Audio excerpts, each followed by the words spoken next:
High বন্ধুরা, আমাদের এখানে একটা কোম্পানি হয়েছে, ঠিকানা হচ্ছে খালবেরিজ। ঠিক আছে, দেখো সুন্দর কারখানা, সুন্দর কোম্পানি, এখানে কোনো সমস্যা নেই। ঠিক আছে, আমাদের এখানে খুব ভালো ইনকাম হয়। একজনের 3 লাখ টাকা দিন আসলো, তিনি শোধ করে দিয়েছে। তার ইন্টারভিউটা নিচ্ছি, দেখো বলো তোমার 3 লাখ টাকা দিন আসলে এখানে কাজ করে কেমন লাগছে?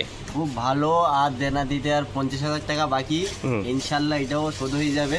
সপ্তাহে কত টাকা ইনকাম হচ্ছে আপনার? সপ্তাহে আমাদের সবচেয়ে কাজ কম হলে নির্ম সংখ্যায় 4,500 পাস হয়েই যাবে ইনশাল্লাহ। ঠিক আছে, ঠিকানাটা কোথায় বলে দাও। আমাদের ঠিকানা হচ্ছে মালিতপুর স্টেশন। হ্যাঁ ওখান থেকে কড়াপাড়া খালব্রিজে আসতে হবে। হ্যাঁ, ওখান থেকে ঢালাই রাস্তায় চলে আসতে হবে ডান সাইডে। ওখানে যে কোনো কারো জিজ্ঞেস করলে হট গার্মেন্টস কোম্পানি, যে কোনো কাউকে জিজ্ঞাসা করলে দেখিয়ে দেবে। থ্যাংক ইউ, আপনাকে ধন্যবাদ অসংখ্য। ঠিক আছে, অসংখ্য ধন্যবাদ। ম্যাডামের নাম, আপনার ফোন নাম্বারটা বলে দাও। যে যে কাজ করবে যোগাযোগ করবে এই নাম্বারে 7478498868। এই নাম্বারে যোগাযোগ করলে এখানে চলে আসবে, কোনো অসুবিধা নেই এখানে। ঠিক আছে, থ্যাংক ইউ দাদা, ধন্যবাদ আপনাকে অসংখ্য।